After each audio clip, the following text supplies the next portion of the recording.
मतदार संघ में कागज मत पत्रिकाओं के जरिए वोटिंग की जाती है।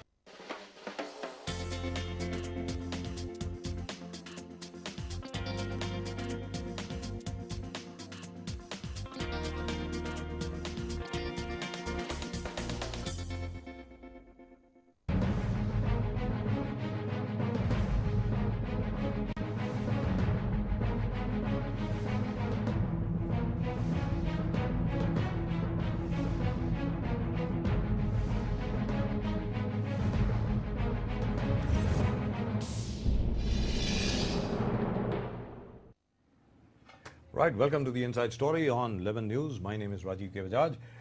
And first things first, elections have been declared for Haryana and Maharashtra. Maharashtra और हरियाणा के लिए चुनाव का ऐलान हो चुका है, उसके बारे में हम लोग बात करेंगे। यानी महाराष्ट्र में क्या होने वाला है, हरियाणा में क्या होने वाला है, उसके बारे में आज बात नहीं करेंगे।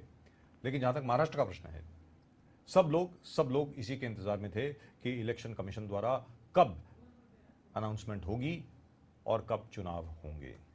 15th October is the polling date, 19th October is the counting date, which does not leave anybody any time at all. यानी किसी के पास कोई काम, मतलब कोई ज्यादा वक्त नहीं है। एक महीने के अंदर सबको अपना चुनाव प्रचार करना है, सबको अपना अपना काम करना है, सबको एक बार फिर जीत की या हार की तैयारी करनी है। मैं जान करके बोल रहा हूं हार की तैयारी, क्योंकि काफी कैंडिडेट ऐसे हैं जिनको ये पता है कि वो जीतने वाले नहीं हैं। उसके बारे में हम लोग बात करेंगे कि आखिरकार अलग अलग पार्टीज की क्या स्ट्रेटजी होगी, क्या रणनीति होगी, किस प्रकार वो मोदी लहर का मुकाबला करेंगे, और जहां तक कि भारतीय जनता पार्टी का प्रश्न है, वो किस प्रकार मोदी लहर को और बढ़ाने की कोशिश करेंगे। आखिरकार जितनी बड़ी से बड़ी भी सुनामी हो, कहीं ना कहीं जाकर के तो रुकती है, थमती है। क्या नरेंद्र मोदी की सुनामी, क्या नरेंद्र मोदी की लहर अब थम गई है, या फिर महाराष्ट्र में भी इस सुनामी का असर देखने को मिलेगा असेंबली इलेक्शंस में, जैसे कि लोकसभा इलेक्शंस में देखने को मिला था। But first let's take a look at the headlines.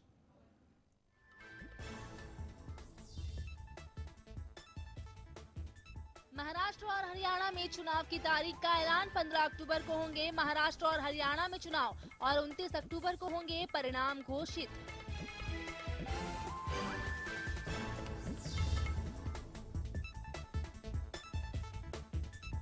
Love जिहाद पर बोले शिया धर्मगुरु कल्बे सादिक, कहा जो मुस्लिम युवक लव जिहाद करे उसे जान से मार देना चाहिए।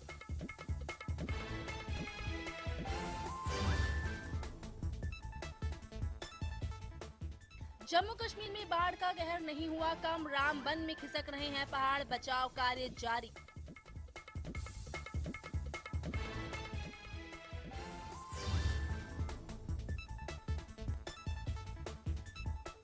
एक बार फिर विवादों में सलमान खान, अल्लाह शब्द को लेकर सलमान खान पर केस दर्ज।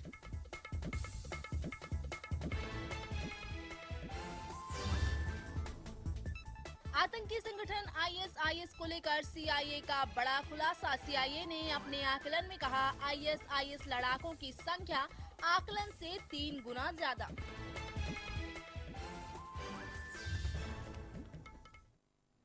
Right, elections in Maharashtra. Maharashtra में चुनाव. That's right. Most exciting times. These are going to be the most exciting times. The next 4 to 5 weeks are going to be really and truly exciting. 4 weeks actually. 4.5, right.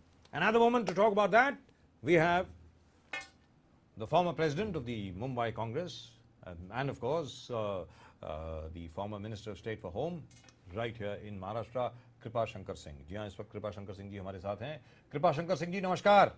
नमस्कार, कैसे बजाज साहब, सब ठीक हैं? बिल्कुल, बहुत बहुत शुक्रिया आपका कि आज आप लेमन न्यूज में एक बार फिर मेरे साथ हैं।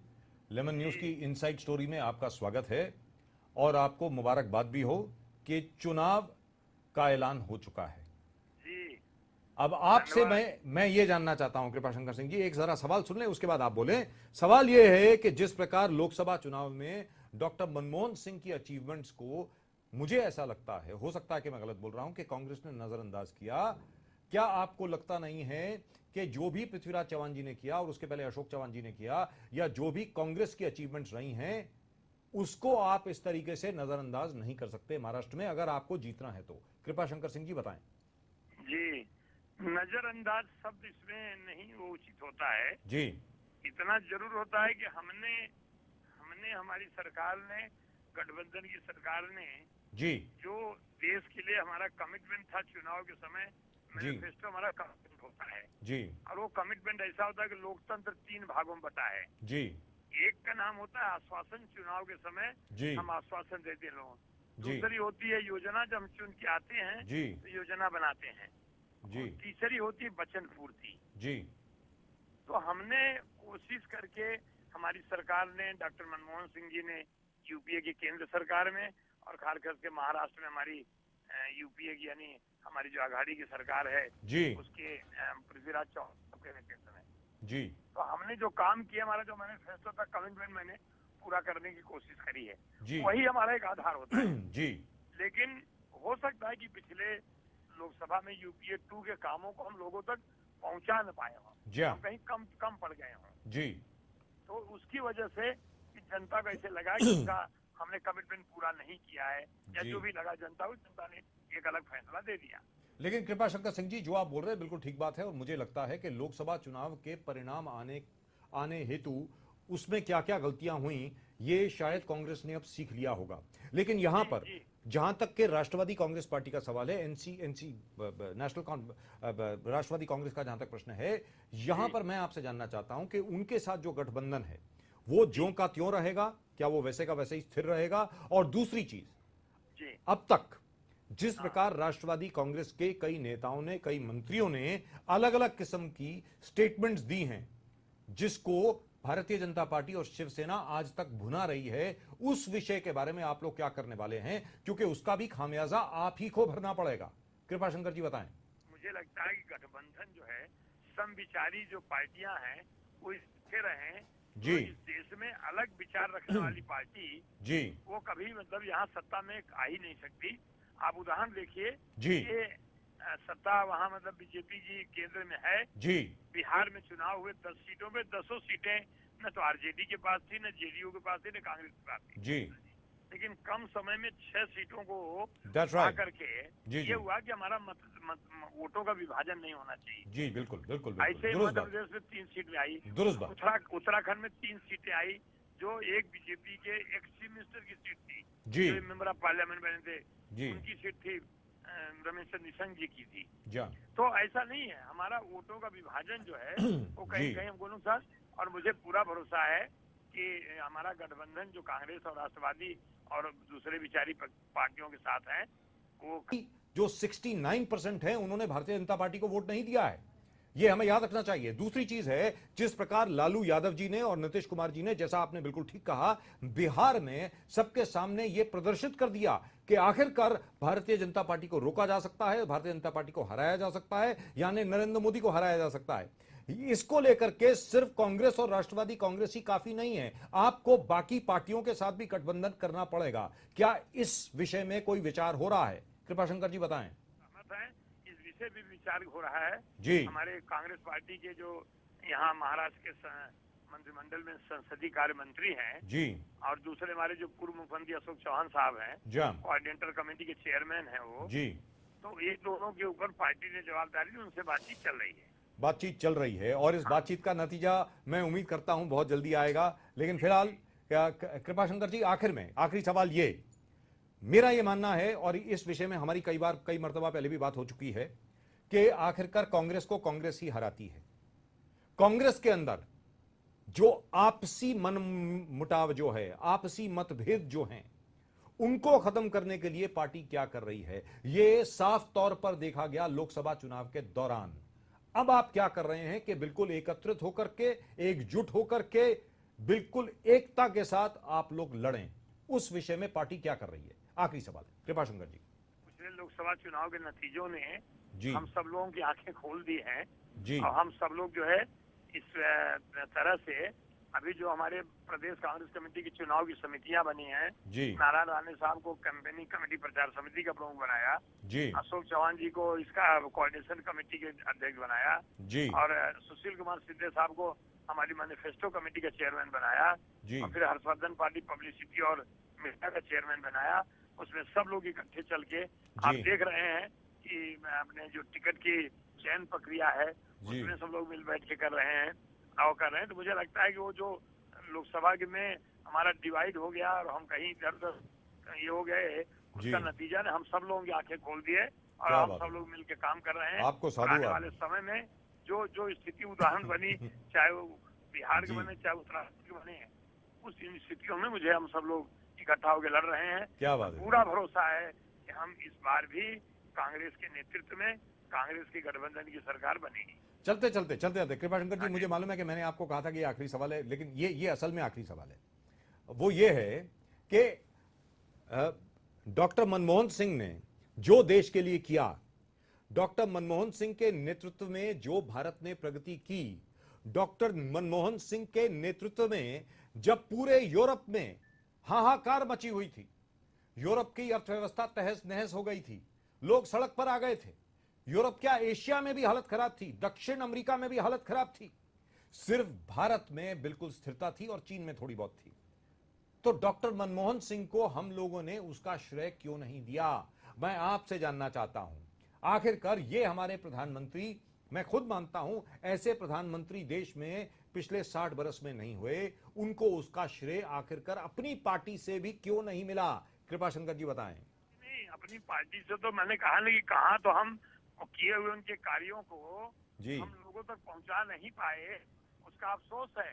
और जो लोग कुछ किए ही नहीं थे उसको निगेटिव बना के जी। मार्केटिंग अच्छा किए जी। मार्केटिंग उनकी मतलब दुकान चल गई जी। बगैर माल के, लोगों को सपने दिखा दिए। और जी। आज आज आज के प्रधानमंत्री, आज की केंद्र की सरकार वही कामों को गिनवा रहे हैं। दुरुस्त हम बात 100 दिन में ये कर दिए, हम जी। वैष्णो देवी जाने की ट्रेन चालू करा दिया, हमने आईएनएस कोलकाता शुरू कर दिया, हमने विदेश समझो कहाँ से कर लिए भैया? 3 महीने में जी। 100 दिन में क्या कर दिए? जी। कौन सी बात कर लाले? जी। पाकिस्तान को रुका लिए, कौन से सीज फायर बोलते थे कि नजर मिला के हम बात करेंगे, जी। कहाँ गई नजर? करेक्ट। हमारे दो जवानों का, सुधाकर सिंह, हेमराज सिंह का गला पाकिस्तान के बॉर्डर पे काटा गया। जी। उस समय क्या कहे थे कि हम नजर से नजर मिला के बनेंगे, उसका गला नहीं तो उसका गला लाएंगे। तब इनके इशारे पे एक पत्रकार नाम का कलंकित पत्रकार वो वैदिक जाता है और उस जी। शैतान से बात करता है, दर्द होता है, जी। पीड़ा होती है। जी। जी। दुरुस्त क्या बात। है? कौन से अच्छे दिन की बात कर रहे हैं? दुरुस्त बात। दुरुस्त बात है। जाके जी। पूछें जरा हेमराज सिंह की पत्नी से, जाके जी। पूछें सुधाकर सिंह की पत्नी से सतना में कि वो पत्रकार बन के गया, पत्रकारों के नाम पे कलंकित किया हिंदुस्तान को, उसको भेजने के पीछे किसका हाथ था? कैसे जी। चला गया वहाँ पे? जी। जी बिल्कुल। और अब तक जवाब नहीं आया उसका। जवाब नहीं आया है। उसका फिलहाल कोई जवाब नहीं आया है और ना ही इस बात का जवाब आया है कि टमाटर 100 रुपए बिक रहा है। जी। अरे वो तो एक तो बड़े सीनियर लीडर इनके member of parliament Prabhat Jha बोलते हैं कि टमाटर तो बहुत अमीर लोग खाते हैं, जिसका गाल लाल होता है वो टमाटर खाता है। मतलब टिप्पणियां कर रहे हैं, मजाक उड़ा रहे हैं आम जनता की। टमाटर तो गरीब खाता है, एक आलू एक टमाटर में थोड़ा सा मसाला डाल के उससे रोटी खाता है वो। जी। जी। चलिए कृपाशंकर सिंह जी, बहुत बहुत धन्यवाद आपका हमसे बात करने के लिए, और उम्मीद करते हैं कि आपकी परफॉर्मेंस, आपकी पार्टी की परफॉर्मेंस लोकसभा चुनाव से तो ज़्यादा अच्छी हो महाराष्ट्र चुनाव में। बहुत बहुत धन्यवाद आपका। Thank you so much. Right now let's take a look at the Chief Election Commissioner announcing, you already know it, but all the same, let's take a look at it. And in the meantime, you can send in your emails on insidestory@lemonnews.com. My name, of course, is Rajiv K. Bajaj. Rajiv Kumar Bajaj मेरा नाम है। आप देख रहे हैं Inside Story on Lemon News. And that is the email right there, insidestory@lemonnews.com. And by the way, we'll talk politics for some time. And after that, at 7:30, we're going to be talking about a subject which is really and truly very, very close to my heart. मतलब मेरे दिल को छू देने वाली बात है, और बड़े दिनों से मैं ये कोशिश कर रहा था कि इस पे बात करें, लेकिन आज वो मौका आया। चलिए, आज क्योंकि चुनाव का ऐलान हो गया, इस वजह से इस विषय में हम पूरे 1 घंटे बात नहीं कर पाएंगे, सिर्फ आधा घंटा बात कर पाएंगे। लेकिन फिर भी मैं आपको बता दूं कि शिरडी संबंधित, साईं बाबा संबंधित जो वास्तविकता है लोगों के सामने रखने की जो मेरी इच्छा थी, वो आज उसकी योजना बनी और आज ये तय हुआ कि हम उसके बारे में बात करेंगे, लेकिन उसके बाद फिर चुनाव का ऐलान आ गया, जिसकी वजह से आज जबरन हमें चुनाव की बात करनी पड़ रही है। लेकिन ऐसा नहीं है कि हम साईं को भूल गए हैं। साईं बाबा के बारे में, जिस प्रकार साईं बाबा की मूर्तियों को मंदिरों से हटा हटा के निकाल के उनको गंगा जी में बहाया जा रहा है, जिस प्रकार हर मंदिर से साईं को वंचित किया जा रहा है, इन सब चीजों को लेकर हम बात करेंगे 7:30 बजे एट 7:30। और इस विषय में आप लोगों का क्या कहना है आप जरूर लिखें ऑन insidestory@lemonnews.com। क्या साईं के साथ नाइंसाफी हो रही है? क्या हम लोग साईं बाबा की बेइज्जती कर रहे हैं? क्या हिंदू समाज को एक बार फिर बांटने की कोशिश हो रही है? आखिरकार ये हो क्या रहा है? इस विषय के बारे में हम लोग बात करेंगे at about 7:30। But in the meantime let's hear the chief election commissioner himself. Let's take a look. Notification will be issued on 20/9/2014, which is Saturday. That is the date of issue of notification. And last date for filing nominations will be 1st October. And date of poll will be on 15th October, which is Wednesday. Yeah, for both. It's only one day poll in both the states. And counting on 19th October. Only a one-day poll in both the states. Only a one-day poll. That's right. And last date of filing nominations 27th of September. यानी 27 सितंबर तक ही date है nominations file करने की. And at the moment with us, senior leader of the Rashtrawadi Congress Party, and of course former cabinet minister in the government, Mr. Nawab Malik, a very old friend, again with us on the phone line. Nawab Malik साहब नमस्कार. Yes, नमस्कार जी नवाब मलिक जी, साधुवाद, मतलब congratulations, elections have been announced. आप जरा बताएं कि जहां तक कांग्रेस राष्ट्रवादी का प्रश्न है, मुझे लगता है कि इस बार आप शायद इलेक्शंस में जरा ज्यादा कॉन्फिडेंस के साथ जाएंगे या उतरेंगे फील्ड में, क्योंकि बिहार में शायद जो लालू यादव जी और नीतीश कुमार जी ने किया है उससे आप लोगों को काफी कॉन्फिडेंस मिलेगा कि भारतीय जनता पार्टी और नरेंद्र मोदी की लहर को शायद रोका जा सकता है. नवाब मलिक जी बताएं. निश्चित रूप से लोकतंत्र में हर 5 साल में चुनाव होते हैं जी. पिछले 15 साल के लोग चर्चा करते हैं, हम ये कहते हैं कि हमने 5 साल अच्छे काम किए तो 3 बार लोगों ने सरकार बनाने का मौका दिया. दुरुस्त बात. इस बार भी काम किया है तो सरकार फिर बनेगी, ये हमारा पूरा विश्वास है जी. कार्यकर्ता पूरी ताकत से चुनाव प्रचार में जाएगा, किए हुए काम को लोगों तक पहुंचाने का काम किया जाएगा जी. पिछले कई महीनों से सोशल मीडिया हो या अन्य मार्गों से लोगों तक कामों को पहुंचाया जा रहा है. हमें पूरा विश्वास है कि फिर महाराष्ट्र में हमारी सरकार बनेगी. लेकिन नवाब मलिक साहब ये बताएं कि जिस प्रकार भारतीय जनता पार्टी के ऊपर ये आरोप लगाया जा रहा है और काफी जगह पर आरोप थोड़ा बहुत सिद्ध भी हुआ है, पूरी तरह नहीं हुआ है लेकिन फिर भी थोड़ा बहुत सिद्ध हुआ है कि जिस प्रकार उन्होंने पोलराइजेशन करी है, वोट्स की पोलराइजेशन करी है, एक कम्युनिटीज को आमने सामने खड़ा कर दिया है.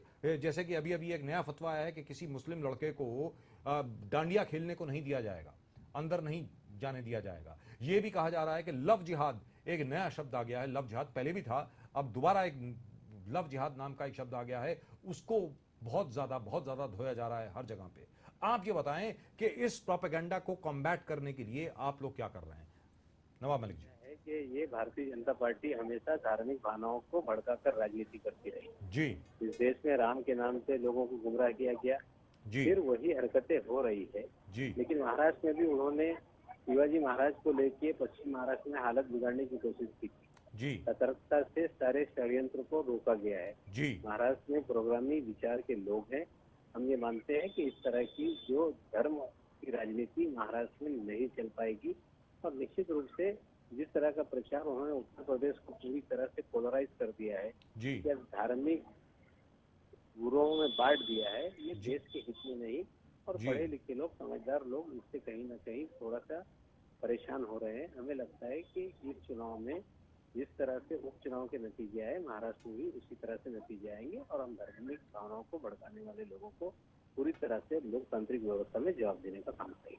नवाब मलिक जी, आपसे ये सवाल है और ये सवाल मुझे लगता है कि थोड़ा सा आपको शायद हर्टफुल लगेगा, लेकिन फिर भी पूछना मेरा फर्ज बनता है कि कांग्रेस और एनसीपी कंबाइन जो है, यानी नेशनलिस्ट वो कांग्रेस पार्टी जो है यानी राष्ट्रवादी कांग्रेस और कांग्रेस पार्टी जिस एनर्जी से, जिस उत्साह से, जिस ऊर्जा से इस प्रोपेगेंडा को आपको खत्म करना चाहिए, तहस नहस करना चाहिए और इन लोगों के चेहरे सबके सामने लाने चाहिए, यहां पर आप लोग जरा ढिलाई क्यों बरत रहे हैं?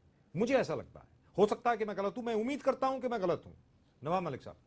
कुछ नहीं, कोई ढिलाई नहीं है। विचारों की लड़ाई विचारों से लड़ी जाती है। जी हमारी 6 तारीख को प्रचार हमने शुरू किया, स्पष्ट कर दिए है कि धर्म निरपेक्षता से कोई समझौता नहीं होगा और जो भी कम्युनल ताकतें हैं उन्हें पूरी तरह से रोका जाएगा और विचारों को जनता तक पहुंचाएंगे। कोई लाठी डंडा लेके इनसे लड़ाई लड़ना नहीं है। जो इनके विचार है वो कितने घातक है। जी कल देवेंद्र फडणवीस जी ने कहा कि हम इस सरकार के सारे निर्णय को बदल देंगे। निर्णय कौन से बदलेंगे? जो बहुजनों के हित के निर्णय हैं, गरीबों के हित के निर्णय हैं, उन्हें पच नहीं रहा है पेट में। जी कहीं ना कहीं उनकी मानसिकता गरीब, बहुजन और पिछड़े वर्गों के खिलाफ है।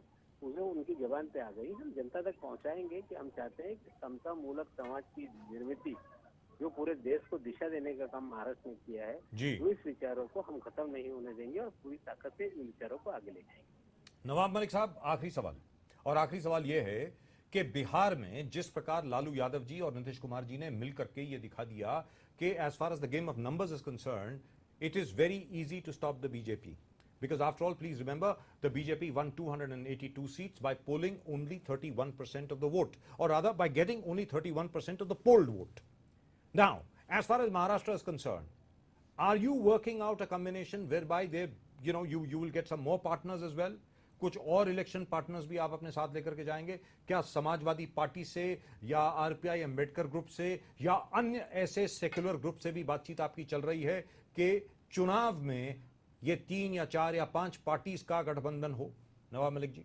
हमारी पूरी तरह से तैयारी है। कांग्रेस से एक बार बातचीत तय हो जाती है तो जो समविचारी लोग हैं, जी जो लाइक माइंडेड पार्टीज हैं, उनको साथ में लेने के लिए एनसीपी पूरी तरह से खुले मन से बात करना चाहती है। प्रयास कुछ लोगों से बात भी चल रहा है। हमें लगता है एक बार कांग्रेस की बातचीत 2-3 दिन में खत्म हो जाएगी तो इस दिशा में हम काम करेंगे। Right, Mr. Nawab Malik, thank you very much for talking to us. So nice of you. Thank you. And that, of course, was Mr. Nawab Malik of the Rashtravadi Congress party. Rashtravadi Congress party के नवाब मलिक इस वक्त हमारे साथ थे और इस वक्त हमारे साथ हैं हमारे बड़े पुराने मित्र Gopal Shetty sahab, member of parliament from Mumbai, at the moment in Delhi, and of course he would be very excited as well. Elections have been declared in Maharashtra. Gopal Shetty sahab नमस्कार। जी हाँ नमस्कार। राजीव बजाज बोल रहा हूं लेमन न्यूज से। भैया जी बहुत अच्छा लगा आपका आवाज सुनकर। बहुत क्या बात है, बड़े दिनों के बाद आपकी आवाज सुनने को मिली है मेरे शो पे। Thank you so much on the inside story with Rajiv K Bajaj. Thank you so much. Gopal Shetty साहब आप बताएं, बिहार में जिस प्रकार नीतीश कुमार और लालू यादव जी ने जो नरेंद्र मोदी की सुनामी थी या नरेंद्र मोदी की लहर थी, जिस प्रकार उसको रोका, महाराष्ट्र में भी वही काम करने की योजनात्मक तरीके से कोशिश हो रही है। उसके बारे में आप लोग क्या कर रहे हैं? गोपाल शेट्टी साहब बताएं। बिहार का भी जो विश्लेषण वर्तमान के लोग हैं तो मीडिया के लोग करते हैं बहुत सही नहीं है। बिहार में जो कहा जा रहा है कि रोका 6-4 हुआ है, 6-4 हुआ है, 8-2 तो नहीं हुआ है ना, 9-1 तो नहीं हुआ है जी। तो चुनाव होता है, स्वाभाविक है कि सारे लोग साथ में आ गए तो उन्होंने 6 जीता, लेकिन भारतीय जनता पार्टी ने अपने बलबूते पर 4 जीता है तो कोई कम नहीं ना जी। लेकिन वो 10 सीटें पहले लालू यादव और नीतीश जी के पास नहीं थीं, उसमें से 6 सीटें उनको एक्स्ट्रा मिली हैं। लेकिन फिर भी नरेंद्र मोदी जी की लहर के बाद इतने जबरदस्त तरीके से जो नरेंद्र मोदी जीत करके आए और आपकी सरकार बनी, उसके बाद लोगों को बड़ा धक्का सा लगा कि आखिरकार ये क्या हो गया। हर एक कोई यही उम्मीद लगाए बैठा था कि 10 की 10 सीटें जो भारतीय जनता पार्टी के पास आएंगी। जब ऐसा नहीं हुआ तो जाकर के लोगों के सामने ये सवाल आ गया कि भाई ये आखिर हो क्या रहा है। गोपाल शेट्टी साहब बताएं। देखिए यही तो लोकशाही है ना कि चुनाव होता है जी, और हर चुनाव में अगर एक जैसा रिजल्ट आएगा तो फिर कहा नहीं जाएगा it is not a democracy. Democracy का मतलब ये है कि हर बार लोग अपने मन से मतदान करते हैं जी।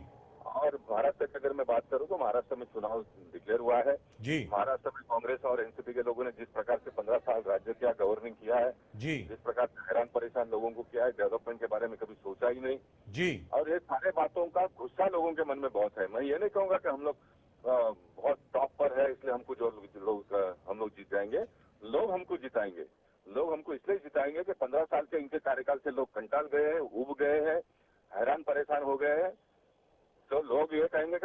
अब ये चेंज करना है तो इनको अगर सिखाना है, एक सबक सिखाना है जी तो चेंज इज मस्ट, बदलाव अनिवार्य है जी और ये बदलाव लोकशाही को और सुदृढ़ करेगा, लोकशाही को और मजबूत करेगा।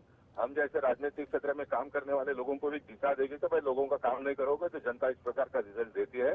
जी आज हमको अगर जिता देते तो कल हमको भी कहाँ पर बिठाएगी, इसका भी ख्याल में रखकर ही हम सबको काम करना पड़ेगा। जी एक बहुत बड़ा अभियान चला और ये कहा जा रहा है कि इन सब चीजों के पीछे आपका भी हाथ हो सकता है, यानी भारतीय जनता पार्टी का भी हाथ हो सकता है। इस विषय के बारे में आप क्या कहना चाह रहे हैं? गोपाल शेट्टी जी बताएं।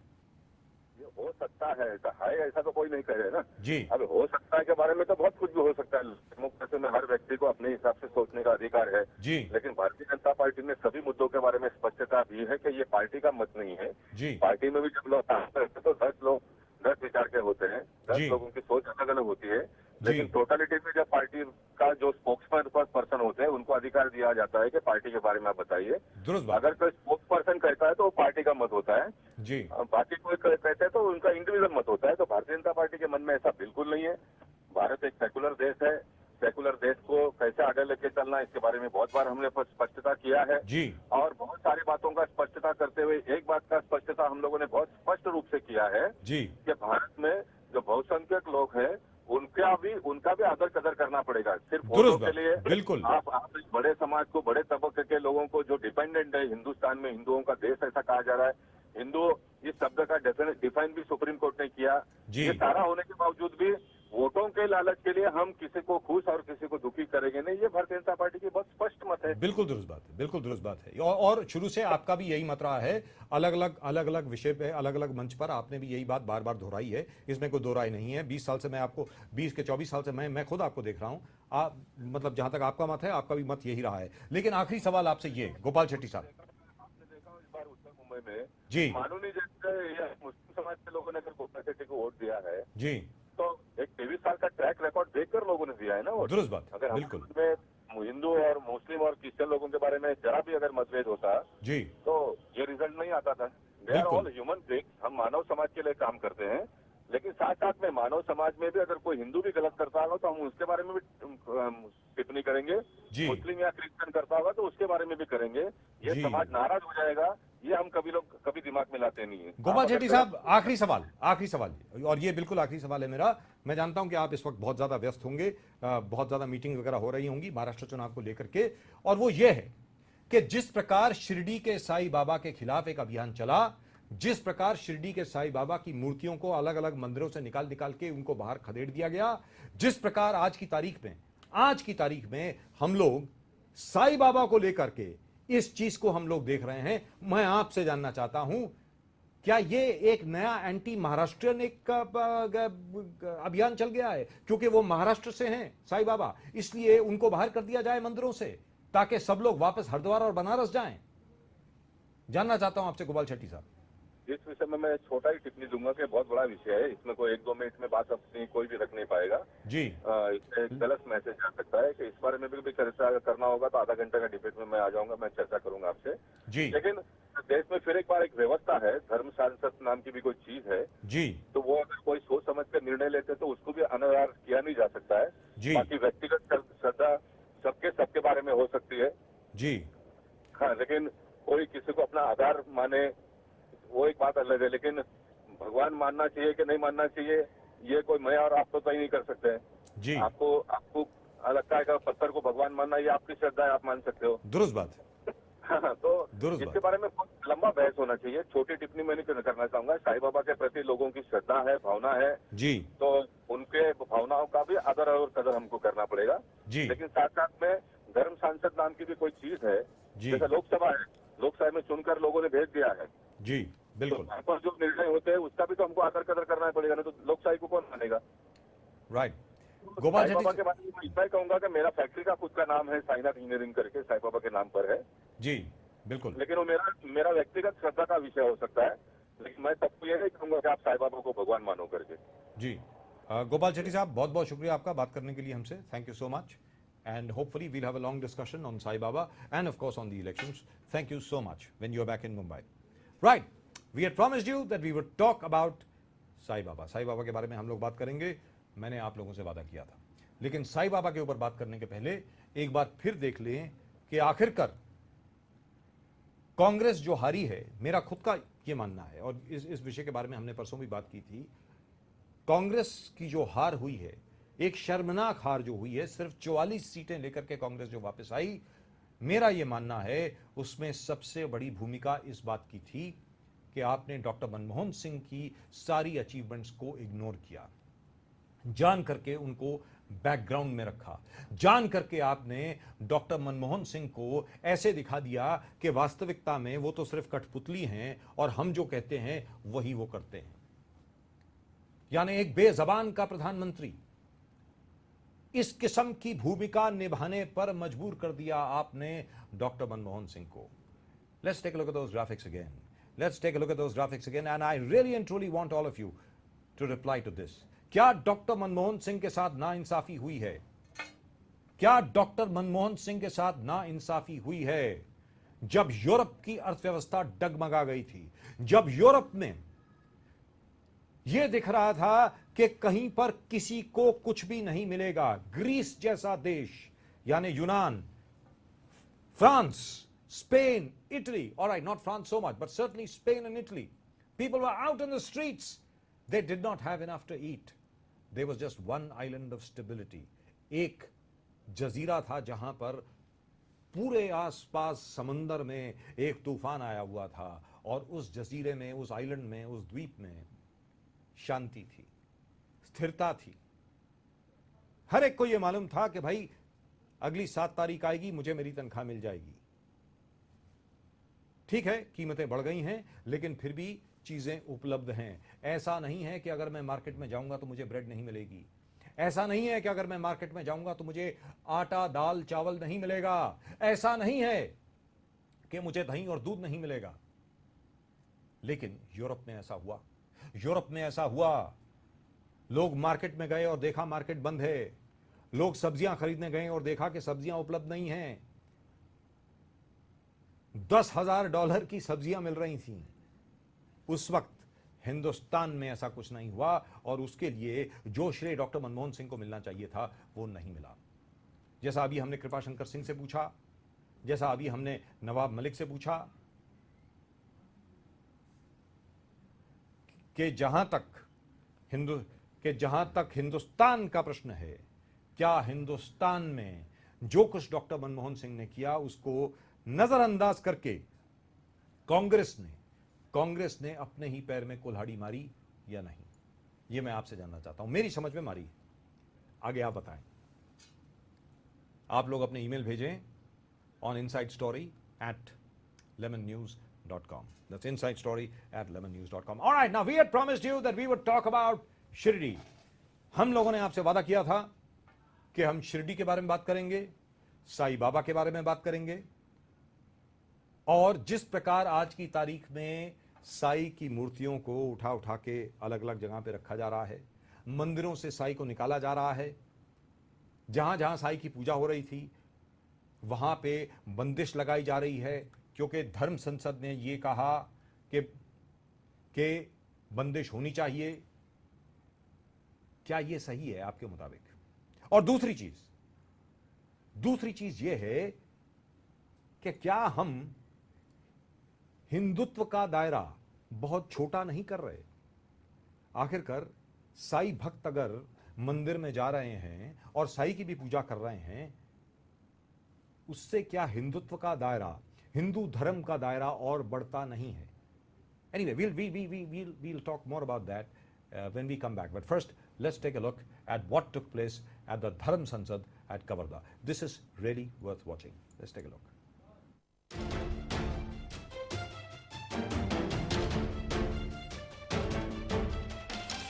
शंकराचार्य स्वामी स्वरूपानंद के विवादित बयान के बाद साईं पर छिड़ा संग्राम थमने का नाम नहीं ले रहा है।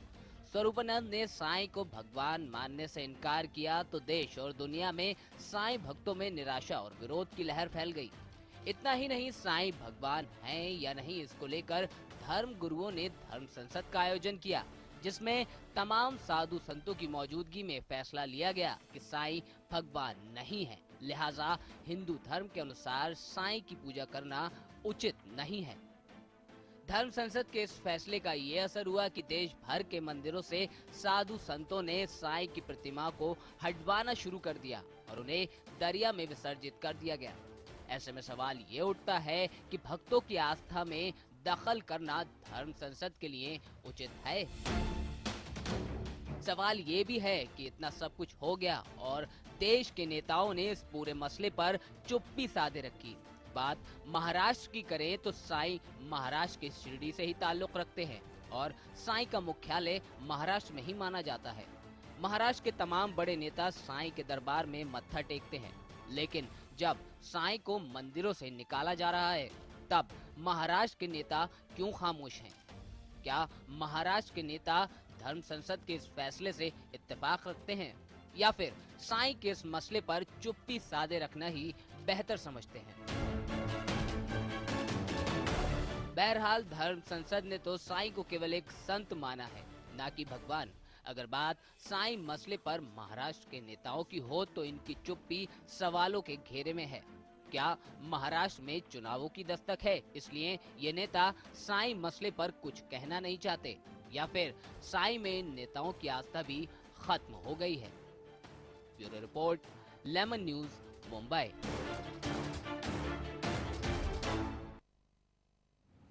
Right, and at the moment with us we have Maharaj Dharmacharya Shri Kapil Puri, trustee of the Sannyas Ashram. Kapil Puri ji Maharaj, नमस्कार। हाँ जी बोलिए। राजीव बजाज बोल रहा हूँ। नमस्कार नमस्कार। हाँ राजीव बजाज जी। अच्छी तरह से। अच्छा कपिल पुरी जी ये बताएं, जहां तक के साई का सवाल है, शिरडी के साई बाबा की मैं बात कर रहा हूँ, पुट्टापर्ती के साई बाबा की बात नहीं कर रहा हूँ। जो शिरडी के साई बाबा हैं उनकी मूर्तियां अलग अलग मंदिरों से निकाल करके उनको गंगा जी में स्नान कर दिया गया, उनको गंगा जी में बहा दिया गया, वगैरह वगैरह वगैरह। क्या हम लोग हिंदू धर्म का जो दायरा है उसको हम कम नहीं कर रहे? नंबर एक। नंबर दो, पूरा सवाल सुन ले। नंबर दो, क्योंकि साई महाराष्ट्र के हैं, क्योंकि साई शिरडी के हैं, क्योंकि करोड़ों की तादाद में लोग महाराष्ट्र में आ रहे थे, कहीं ऐसा तो नहीं है कि ये उत्तर प्रदेश में क्योंकि बनारस है, उत्तराखंड में क्योंकि उत्तरकाशी है और हरिद्वार है, क्योंकि बाकी सारे धाम जो हैं वो उत्तर प्रदेश में हैं, इसकी वजह से सब लोगों ने ये तय कर लिया कि महाराष्ट्र को जरा अपनी जगह दिखा दी जाए? कपिल पुरी जी बताएं। नहीं, वास्तविक में तो ये है, धर्म संकट ने वो पास कराया था जी, वो सही है। सारी संत है, पूर्ण पुरुष हुए, अवतार पुरुष हुए, सिद्ध पुरुष हुए, उनके मंदिर में, सनातन मंदिर के अंदर प्राण प्रतिष्ठा करके पूजन करना वो गलत है। हाँ, शंकराचार्य ने ये नहीं कहा साईं बाबा का आप लोग नहीं मानो बोल के, सनातन धर्म वाला आप लोग नहीं मानो नहीं कहा। उनके अलग से मंदिर बना के आप लोग पूजन करो, उसके लिए कोई मना नहीं करो शंकराचार्य ने। ये क्या है, मंदिर के अंदर वही भगवान का आरती करता है, वही साईं बाबा का आरती कर रहा है, वही सिद्धू पुरुषों को कोई जलाराम बाबा का आरती करता है, वो गलत है, बिल्कुल गलत है। आप मंदिर का अलग बना के उस पर पूजन करिए ना। कोई शरारत अभी हम लोग कभी माहिम दरगाह भी गया है, आजली भी गया है, वो गया है, उसके लिए मानने के ऊपर है ही नहीं। बाकी उनकी जगह वो जगह पे रहना चाहिए। सनातन मंदिर के अंदर ये कोई भी अवतार पुरुष को हो, सिद्ध पुरुष को हो, पूर्ण पुरुष को हो, योगी पुरुष को हो, इनकी मूर्ति स्थापना बिल्कुल नहीं होता है, होना भी नहीं चाहिए। यानी ये मेरा प्रश्न है। कपिल पुरी जी, और इस वक्त हमारे साथ हैं कपिल पुरी जी महाराज, संन्यास आश्रम के कपिल पुरी जी महाराज इस वक्त हमारे साथ हैं। यानी कहने का मतलब ये हुआ कि सनातन धर्म में सिर्फ भगवानों की और देवताओं की ही मूर्तियां होनी चाहिए।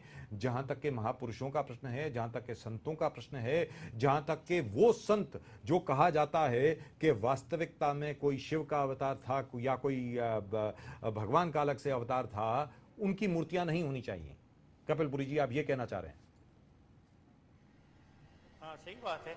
ओके, जलाराम बापा है और वो सत्यदास श्याम जी भगत है, ये सब बड़ा बड़ा पुरुष लोग हैं। मैंने खुद देखा हूँ। मैं 1960 में सत्ताधार गया हूँ, दो थैली भर के, 2 थैली रखता था, 2 बुट्टी भर के देता था, उसमें चांदी का पैसा, सोने का पैसा भी आता था। वो कभी खाली नहीं हो के मैंने देखा नहीं। 200 साधु हो, 500 साधु हो, कितना भी वो मुट्ठी भर भर के देता था, कभी खाली नहीं हुआ। ऐसे ऐसे पुरुष को देखा हूं मैंने। वो ये पुरुष को सबको मंदिर में बिठा के पूजन कर रहा हूँ, वो नहीं। बजरंग दास बाबू है, कितना सिद्ध पुरुष है, वो उनका ऐसे थोड़ा पूजन होता है मंदिर में, वो गलत है। मंदिर के अंदर ओनली देवता ही होना चाहिए और कोई नहीं, कोई सिद्ध पुरुष नहीं, पूर्ण पुरुष नहीं, ये मेरा है। और शंकराचार्य जी भी यही कहा है, भगवान का ही पूजन करो, बाकी सबको किसको करना हो करना दो, मंदिर अलग बना के करना दो। उसके लिए वो नहीं प्रश्न नहीं उठाया शंकराचार्य ने। मंदिर का अंदर मूर्ति मेंटेन करना वो बिल्कुल गलत है। मेरे आश्रम में भी बहुत आया था, साईं बाबा मंदिर मैं बना के देता हूँ, लाखों 2 लाख 5 लाख करता हूँ, आप जगह दीजिए बोल के। मैंने साफ इनकार कर दिया, भाई ये नहीं होता है। सिद्ध पुरुष को, पूर्ण पुरुष को, अवतार पुरुष को, योगी पुरुष के लिए इधर मंदिर में जगह नहीं। लेकिन साफ क्या, लेकिन कपिलपुरी जी महाराज, मैं आपसे ये जानना चाह रहा हूं कि आखिरकार भगवान खुद कहते हैं, भगवत गीता में श्री कृष्ण खुद कहते हैं कि आप जिस मर्जी भगवान को, जिस मर्जी पुरुष को, जिस मर्जी चीज की आप पूजा करें, आपकी सारी प्रार्थना, आपकी सारी दुआ, आपकी सारी पूजा मेरे पास आती है। तो फिर उसमें क्या ऑब्जेक्शन है? मैं अगर साईं की पूजा कर रहा हूं, या मैं गुरुद्वारे में जा रहा हूं, या मैं गौतम बुद्ध को मान रहा हूं, तो इन सब चीजों से किसी को क्या ऑब्जेक्शन हो सकती है? आपसे जानना चाहता हूं। नहीं, कोई ऑब्जेक्शन कर ही नहीं सकता है, कोई कर ही नहीं सकता है। साईं बाबा को मानिए, बुद्ध को मानिए, नानक साहब को मानिए, जलाराम बाबू को मानिए, बजरंग दास बाबू को मानिए, कोई मना नहीं करता है। अब ये मेन प्रश्न ये है, ये सनातन मंदिर के अंदर देवता का साग को रखे, वो मंदिर के अंदर उसको प्रतिष्ठा करके करता है, इसके लिए ऑब्जेक्शन है। आप मंदिर अलग बनाइए ना, मेरे पार्ला में ही है, साईं बाबा का मंदिर है, वो अलग से है, करता ही है, सब पूजन करता, मैं भी जाते आते वो दर्शन भी करता हूँ, कोई मना नहीं। कपिल महाराज, कपिलपुरी जी महाराज, लेकिन ये तय कौन करेगा? आप ये बताएं। जहां तक शंकराचार्य जी का सवाल है, ये एक मिनट, शंकराचार्य जी ने, चलिए इसके ऊपर तो एक फतवा जारी कर दिया धर्म संसद ने एक मेरा सवाल सुन ले, उसके बाद आप जितना मर्जी बोले, आपको पूरा मौका दूंगा बोलने के लिए। शंकराचार्य जी ने एक फतवा जारी कर दिया, धर्म संसद ने एक फतवा जारी कर दिया कि भाई ऐसा होगा। मैं आपसे जानना चाहता हूं कि शंकराचार्य जी आखिरकार बोले हैं इस विषय पर, बाकी सब विषयों पर क्यों नहीं बोलते? आखिरकार वही शंकराचार्य जी हैं जिन्होंने कहा है कि हिंदुओं को, हिंदू मर्दों को दो शादी करने की अनुमति होनी चाहिए। क्या वो बात भी हम लोग मान लें? आपसे जानना चाहता हूं। ये सब विषय ये गलत है, ये सब बात है, मैं इस विषय में कुछ नहीं कह सकता हूँ। ये सब बात कहने का मेरे को बोलने की बात नहीं। वो 4 शादी करे, 5 शादी करे, वो धर्म में आकर अपना हिंदू धर्म में करने के लिए ये सब कुछ है ही नहीं है। एक पत्नी के सवाल नहीं उसके जी 4 ये थोड़ा कौन सा युग चल रहा है इस युग में? 4 5 पत्नी रखना क्या बच्चा पैदा करके कटोरी से भीख मांगने के लिए भेजने का? दुरुस्त बात। सब गलत है। चलिए ये तो अच्छी बात है, छोड़िए। मैं सिर्फ साईं बाबा का विषय में कहता हूँ, साईं बाबा को खूब प्रेम से सब सनातनी मानो, को वैष्णव मानो, हवेली वाला मानो, स्वामीनारायण मानो, कोई भी मानो, उसको मानने के लिए कोई नहीं कहता हूँ। उनकी मंदिर अलग ही होना चाहिए, उनकी सनातन मंदिर का अंदर नहीं रखिए। और किधर भी आप मंदिर बनाइए, पूजन प्रेम करिए, आप जाइए, कोई मना नहीं इसके लिए। कहने का मतलब ये हुआ कि जो साईं भक्त हैं, जो अब तक, ये मेरा सवाल है आपसे, जरा इस पे जरा ध्यान दें। यानी साईं भक्त जो थे करोड़ों की तादाद में, जो अलग अलग मंदिरों में जाते थे, जहां पे साईं की मूर्ति होती थी वो भी पहुंच जाते थे। अब आज की तारीख में आप उनको ये कह रहे हैं कि अब आपको इस मंदिर में आने की जरूरत नहीं, क्योंकि साईं अब यहां नहीं बसते हैं, आप साईं बाबा का अलग से मंदिर बना लीजिए, यहां पे आने की जरूरत नहीं है आपको। आप ये कहना चाह रहे हैं कपिल मुनि जी? ये शंकराचार्य जी का देरी से उठाने का कदम है। ये पहला से शुरू हो गया था, उसी टाइम में बंद करना चाहिए था।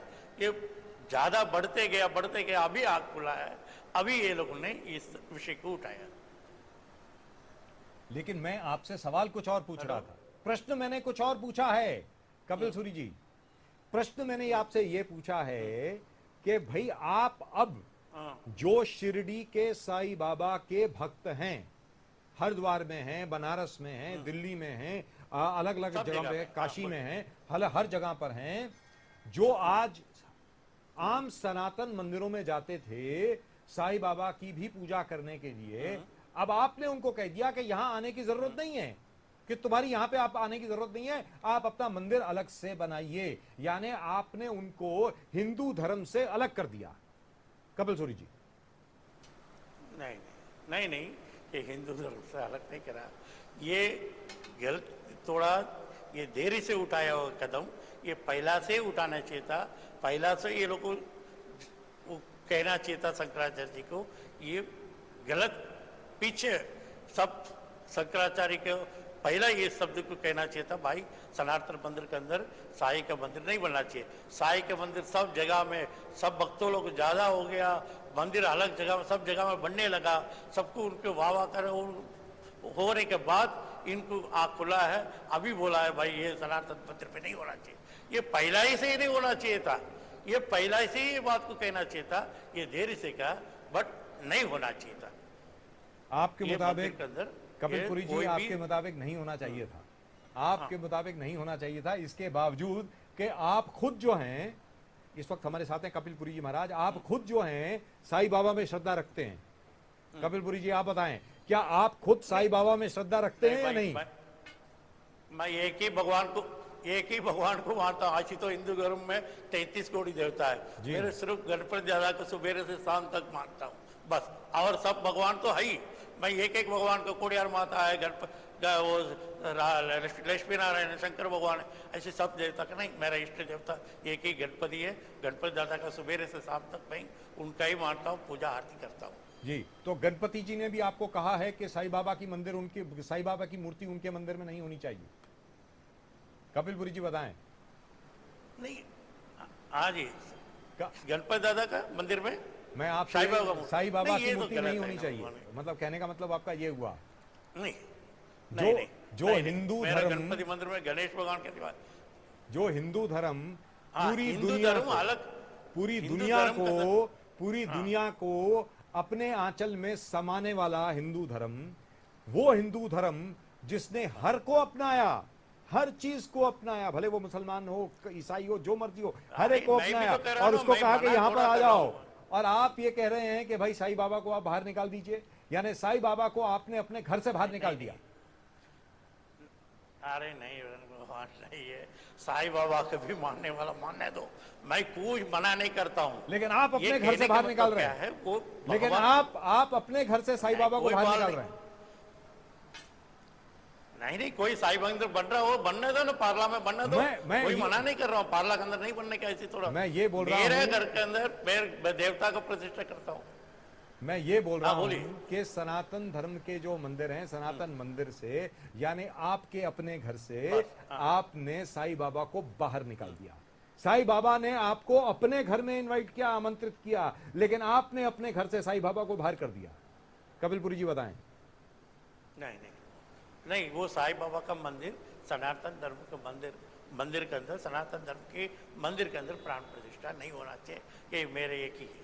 कोई भी सिद्ध पुरुष हो, जलाराम बाबा हो, बजरंग दास बाबा हो, और भी कोई महात्मा संत महात्मा हो, कोई भी, किसी का भी सनातन धर्म के मंदिर के अंदर प्राण प्रतिष्ठा नहीं होना चाहिए, बस इतना ही कहना। ये आपका कहना है, और इससे आपको नहीं लगता क्या कि हिंदू समाज और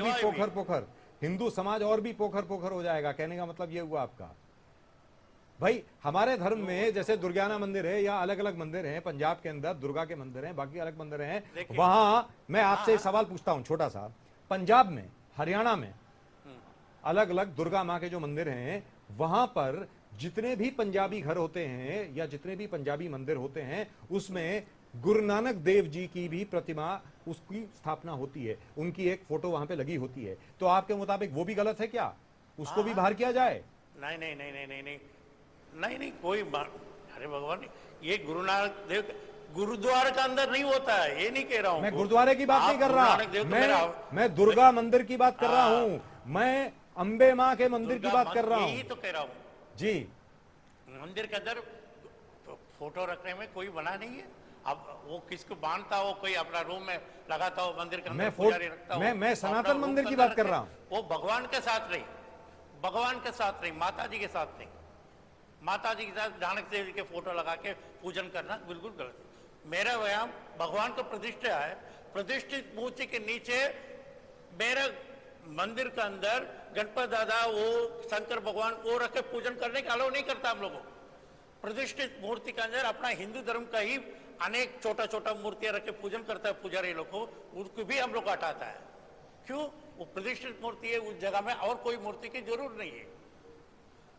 जी, तो आपके मुताबिक आज तक जो मंदिर के अंदर जी आपके मुताबिक जो प्रतिष्ठित मूर्ति हो जी उनके पास अपना ही गणपत दादा हो, शंकर भगवान हो, माता जी की छवि रखता हो, वो सब अब लोग अलाउ भी नहीं करता है। क्यों? प्रतिष्ठित मूर्ति है, फिर बाद में ये दुकान क्यों लगा के रखता है? हम लोग खुद कहता है पुजारी को, ये सब तुम अपना रूम में करो, इधर मंदिर प्रतिष्ठित मूर्ति के अंदर अलाउ नहीं करता है। प्रतिष्ठित मूर्ति के अंदर हमारा मंदिर के अंदर आके कोई भी मंदिर में देख सकता है, कोई और कोई मंदिर और कोई देवता, शंकर भगवान पार्वती परमेश्वर हो, उसके नीचे गणपत दादा, हनुमान दादा, ये मूर्तियां सब रखने का अलाउ नहीं करता हम लोग। कहने का मतलब ये हुआ कि मंदिर हालत है, उधर पूजन होता है। कपिलपुरी जी, आखिरी सवाल मेरा ये है आपसे, कहने का मतलब ये हुआ कि जिस प्रकार बौद्ध धर्म हिंदू धर्म से अलग हो गया, जैन अलग हो गए, सिख भी अलग हो गए, अब आगे चल करके साई भक्त भी हिंदू धर्म से अलग हो जाएंगे, सिर्फ आप लोगों की बदौलत, आप लोगों की मेहरबानी से। कहने का मतलब ये हुआ? नहीं, जैन धर्म कोर्स अलग हुआ, वो भी सब पदार्थ नहीं है। मेरा बिल्डिंग में कितना आश्रम में रुका है ना, बिल्डिंग में इसमें 50% तो जैन है, गाला है, वो सब इधर ही है। राइट। कोई हम लोग मना नहीं करता है किसी को, जैन के तो भाड़ा तो जैन है, इधर नहीं आना। चलिए मेरा मंदिर में आना नहीं कहता है, कभी नहीं कहता हूँ। चलिए कपिलपुरी जी, इस विषय में आगे भी आपसे चर्चा करेंगे। बहुत बहुत धन्यवाद आपका, बहुत बहुत धन्यवाद आपका। ओम साई राम।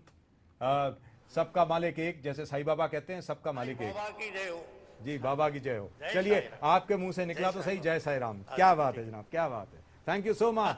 Thank you. आप लोगों ने बोला इसीलिए मैं साईं बाबा ही कहता हूँ, साईं राम बोलो, साईं हरि बोलो, इससे मेरे कोई फर्क नहीं पड़ता है। Thank you so much. Thank you. Right. And at the moment with us from Shirdi, we've got the 5th generation of people who have worked with Sai Baba. Nilesh कोटे इस वक्त हमारे साथ हैं, जो साई के सेवक बाईजामा के की 5वीं पुश्त हैं। इस वक्त वो हमारे साथ हैं। नीलेश कोटे जी नमस्कार। नमस्ते सर। नमस्ते नीलेश कोटे जी नमस्कार। मैं राजीव कुमार बजाज बोल रहा हूं इनसाइड स्टोरी 11 न्यूज से।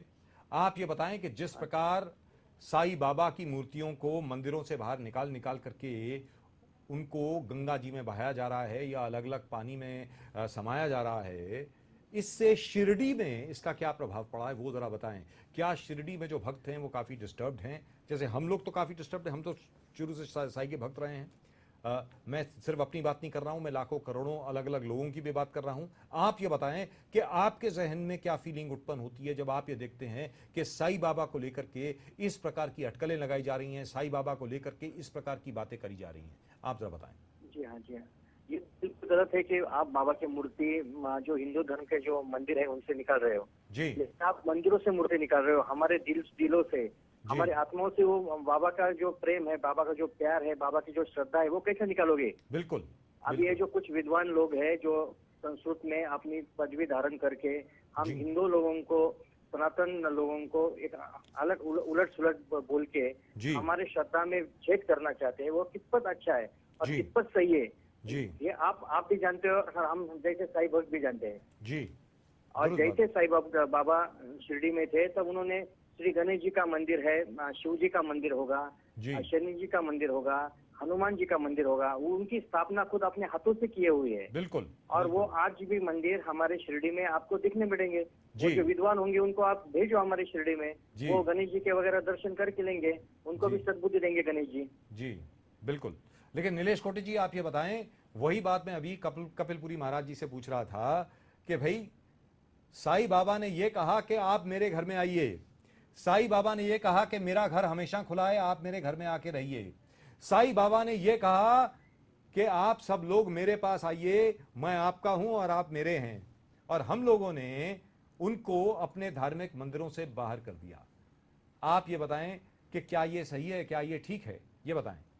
नहीं जी, नहीं, ये बिल्कुल ही गलत है। जो ये विद्वान लोग हैं वो अपनी जितना अपना स्टडी होगा अपने इसमें वैसे वो बातें करते हैं, लेकिन बाबा ने सर्व धर्म समूह सबको अपनाया।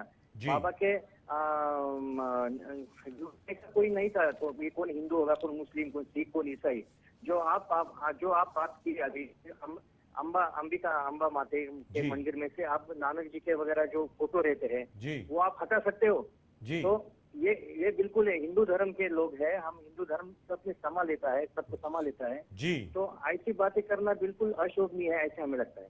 ऐसी बातें करना बिल्कुल अशोभनीय है, ऐसा आपको लगता है। और मैं आपसे एक और सवाल पूछता हूं, और वो ये है कि आपको लगता नहीं है कि ये इसलिए हो रहा है क्योंकि साईं बाबा महाराष्ट्र से हैं, शिरडी महाराष्ट्र में है, कहीं ऐसा तो नहीं है क्योंकि पूरे देश का ध्यान शिरडी में केंद्रित हो गया, पूरे देश से, भले वो साउथ से हो, मतलब तमिलनाडु से हो, आंध्र प्रदेश से हो, कर्नाटक से हो, उत्तर प्रदेश से हो, बिहार से हो, पंजाब से हो, राजस्थान से हो, मध्य प्रदेश से हो, गुजरात से हो, जहां मर्जी से हर कोई, बच्चा हो बूढ़ा हो, हर एक को यह चाहता था कि मैं आकर के शिरडी में एक बार जरूर आऊं और साईं बाबा के दर्शन करूं, और फिर वापस जाकर के अपने गांव में, अपने शहर में, अपने कस्बे में, अपनी कॉलोनी में मैं साईं बाबा का एक मंदिर स्थापित करूं, या फिर मेरा जो मंदिर है, मेरे इष्ट देव का जो मंदिर है, वहां पर एक साईं बाबा की मूर्ति स्थापित करूं।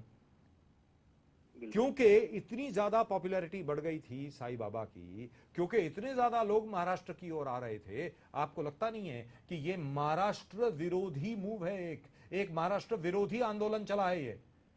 जी बताएं। नहीं, हम तो साहिब ये बारे में ऐसे सोचते हैं कि जो बाबा के बारे में, बाबा को श्रद्धा पूर्वक जो साहिब चंदा देते हैं, देनगी देते हैं, मेरे ख्याल से वही बहुत बड़ा इशू होगा कि इतने बड़े बाबा जाके आप 100 साल हो जाएंगे, 2018 को बाबा की समाधि को शताब्दी ईयर आ जाएगा, और ये अभी जागे हो गए हैं, इनको अभी नींद से जागे हो गए कि अरे भाई ये आदमी अभी इस पृथ्वी तल में नहीं है, 100 साल हो गए ये मर गए हैं, तब भी आदमी यहाँ कैसे भीड़ करते हैं, इतने बड़े तालाब में यहाँ चंदा कैसे इकट्ठा होता है। करेक्ट। और जबकि बाबा ने ऐसे बोला ही नहीं जब थे कि मैं भगवान हूँ। और मैं एक प्रश्न आपके चैनल के माध्यम से विद्वानों से पूछना चाहूंगा कि क्या आप बोलते हैं साईं बाबा भगवान नहीं है, ठीक है, हम मान लेते हैं बाबा भगवान नहीं है, तो मुझे एक क्वेश्चन का आप सवाल दीजिए, क्या आपने भगवान देखे हैं? जी। हमें बताओ भगवान कैसे दिखते हैं? करेक्ट, दुरुस्त बात। क्या आपने भगवान देखे हैं? ये सवाल पूछा है आपसे, क्या आपने भगवान देखे हैं?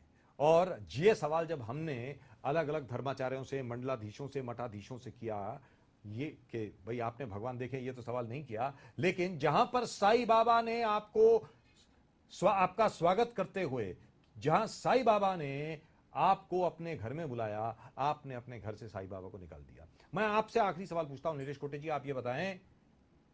Alright, I think we've lost Mr. Nilesh Kote. Do we still have Mr. Kote with us? Do we still have him with us? क्या नीलेश कोटे जी लाइन पर हैं अभी कि नहीं? All right, Mr. Nilesh Kote जी, आखिरी सवाल आपसे ये कि क्या आपको लग नहीं रहा कि जिस प्रकार आज की तारीख में साईं बाबा के खिलाफ एक अभियान सा चल रहा है कि आखिरकार 5 साल के बाद, 10 साल के बाद, 15 साल के बाद, 20 साल के बाद, जैसे बौद्ध धर्म, बुद्धिस्ट हिंदुइज्म से अलग हो गए, जैसे सिख जो हैं वो हिंदुओं से अलग हो गए, कहीं ऐसा तो नहीं है कि साईं भक्त भी हिंदुओं से अलग हो जाएंगे? नीलेश कोटे जी बताएं।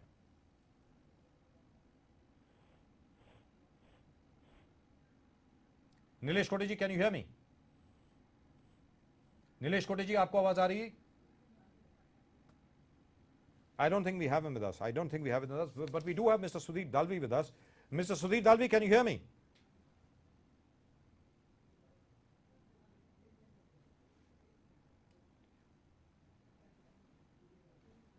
All right. At the moment with us, we have Mr. Sudeep Dalvi with us. Sudeep Dalvi जी, नमस्कार।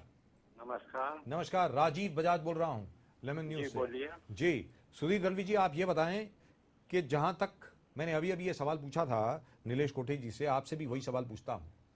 जहां तक साईं बाबा का प्रश्न है, जिस प्रकार साईं बाबा के खिलाफ एक अभियान चलाया जा रहा है, जिस प्रकार साईं बाबा की मूर्तियों को निकाल के पानी में बहाया जा रहा है, मंदिरों से उनको बाहर कर दिया गया है, आप ये बताएं कि कहीं ऐसा तो नहीं है कि आगे चल करके 5 साल के बाद या 10 साल के बाद या 15 साल के बाद साईं भक्त तथाकथित हिंदू धर्म जो है उससे ही अलग हो जाएं, जैसे कि सिख अलग हो गए, जैसे कि बौद्ध अलग हो गए? कहीं ऐसा तो नहीं है कि ये एक नींव रखी जा रही है कि जिसमें साईं बाबा के जो जितने समर्थक हैं, जितने भक्त हैं, वो ये कहें कि भाई जहां तक आपका प्रश्न है, अगर आप हमें अपने घर में ही नहीं रखना चाहते तो हम आपके साथ क्यों रहें? दालवी साहब बताएं। बात करूं? जी बोलिए। साई यानी साक्षात इंसान का अगर कोई रूप होगा तो साई बाबा। जी।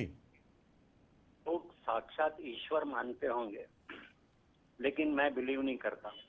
जिन दिनों जात पात धर्म ऊंच नीच छूत अछूत था, 19वीं सदी के 54 और अभी तक भी वो चल ही रहा है, उन दिनों जिन दिनों सब लोगों को इकट्ठा करके एक ही हंडी का एक ही जगह बिठा के खाना खिलाना, ये इतना दुश्वार था, वो बाबा ने कर दिखाया। और सब जाति धर्म पंथ के लोगों को इकट्ठा करके एक तरह से राष्ट्रीय एकात्मता की नींव रखी। जी हाँ, और बाबा ने कभी भी किसी से कुछ भी नहीं मांगा, क्योंकि मैं 53 अध्याय जो बाबा के साई सच्चरित्र का है उसका अभ्यास पिक्चर के पहले भी किया, बाद में अभी मेरे आवाज में रिकॉर्डिंग भी हुई है और वो पब्लिश भी हो गया। बाबा ने कभी किसी से कुछ मांगा नहीं, और मांगा होगा तो सिर्फ यही कि भाई दुआनी दे दे, दूसरे भक्त को अगर जरूरत होगी तो उसको दे दी। और बाबा 5 घरों में भिक्षा मांगते थे, और वही भिक्षा पक्षियों को, प्राणियों को और गरीब और जिसके पास अनाज नहीं ऐसे गरीब लोगों को खिलाते थे, और 2 निवाले खुद खाते थे। और बाबा ने जो सीख दी है साई सच्चरित्र में, वो कहते हैं उनका कोई आश्रम नहीं था, उनका कोई संत परंपरा नहीं थी, वो एक अदना फकीर, सूफी फकीर था। और उन्होंने यही कहा कि मनुष्य को मनुष्य के जैसा, मनुष्य के साथ वैसा बर्ताव करो, और मानवता धर्म का प्रचार और प्रसार अपने सीख में से दिया। जो पूजा करते हैं उनको करने दो, लेकिन मैं बूतों में नहीं मानता, उनकी सीख में मानता हूँ, और यही मुझे कहना है। लेकिन सुधीर दालवी साहब, आप खुद साईं बाबा की भूमिका निभा चुके हैं। जी, मैंने किरदार, सुनिए, मैंने किरदार करके बाबा का मैसेज लोगों तक पहुंचाने की छोटी सी कोशिश की सरला चैरिटी ट्रस्ट की फिल्म के जरिए। जी बिल्कुल।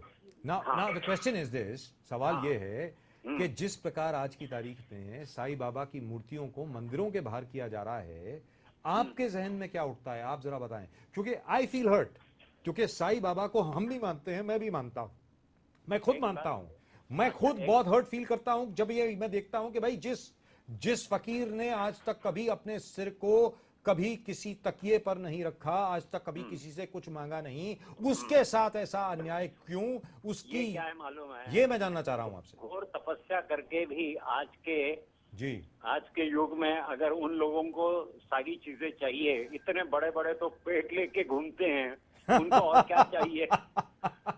तो मुझे ये कहना है कि मुझे सिर्फ ये कहना है कि धर्म वो होता है जो मनुष्य धर्म, मानवता धर्म है। और कितना भी लोग मूर्तियां फेंके, कुछ भी करे, लेकिन लोगों के दिलों में जो बाबा बसे हुए हैं उनको तो निकाल के फेंक नहीं सकते आप। सही बात है ना? और मैंने वो किरदार इसलिए किया था, हेलो जी, सुन रहे हैं आपकी बात, आपकी आवाज आ रही है। मैंने वो किरदार इसलिए किया था कि Baba was not a miracle man, right, he was not a, वो कोई नुमाइंदा भी नहीं थे जिसे आप लोग भगवान कहते हैं, उनके नुमाइंदा भी नहीं थे। बाबा एक फकीर जिन्होंने अच्छी सीख लोगों तक पहुंचाने की कोशिश की, और मैंने इसीलिए वो किरदार किया कि बाबा ने जो सोशल वर्क, सोशल रिफॉर्म लाने की कोशिश की उन दिनों, उस वजह से मैंने वो किरदार किया। मैं खुद बाबा का भक्त नहीं था, और आज भी मैं अंधविश्वास में विश्वास नहीं करता। दुरुस्त बात। और जो झूठी परंपराएं हैं और झूठे जो हमारे बताया जाता है कि ये ऐसा करना चाहिए, तुम्हारे पिताजी गुजर गए तो 12 ब्राह्मणों को भोज खिलाओ, ये करो, मैं नहीं मानता इन चीजों को। हाँ, मेरे चाचा जी गुजर गए तो उसके अगले हफ्ते मेरा कजिन तो यहाँ था नहीं, वो अमेरिका में था, 8 दिन के बाद उसको कोको कोला में ऊपर का औहदा मिल गया। उसे कोई क्रियाकर्म नहीं किया था। तो मैं ये कहता हूँ कि सत्कर्म करो अपने ये जीवन में, और विश्वास रखो मनुष्य में। Right, thank you so much. मानव में विश्वास रखो, और बाबा में विश्वास इसलिए रखते हैं कि Baba was more of a social worker. That's right. Right, Mr. Dalvi. Thank you so much. Thank you very much. Thank you very much for talking to us, and that was a very refreshingly modern, contemporaneous view of Sai Baba of Shirdi. Right? That's it. That's all we've got for you in tonight's Inside Story. As far as we are concerned, we'll of course be back with you tomorrow at the same time. In the meantime, you keep watching the channel. As far as we are concerned, we'll of course be back with you, but we'll leave you with the headlines of Mumbai and Maharashtra. Mumbai और महाराष्ट्र की आप मुख्य खबरें देखें, यानी अहम खबरें देखें. We'll of course be back with you. In the meantime, keep sending in those mails on insidestory@lemonnews.com. Bye-bye.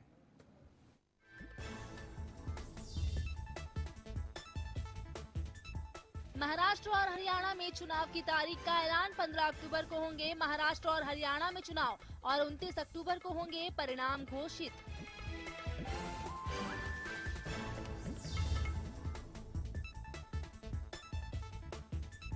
Bhajpa विधायक पंकजा मुंडे बोली, मौका मिला तो जरूर बनूंगी मुख्यमंत्री. कहा, फिलहाल सीएम पद की दौड़ में मेरा नाम नहीं.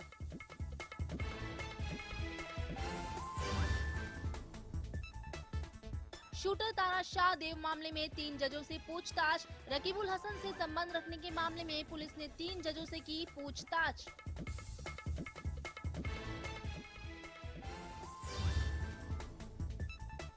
महाराष्ट्र सरकार नहीं करेगी वन विभाग की जमीन पर रह रहे लोगों के खिलाफ याचिका दायर. वन विभाग की जमीन पर रह रहे लोगों के लिए फिलहाल बड़ी राहत.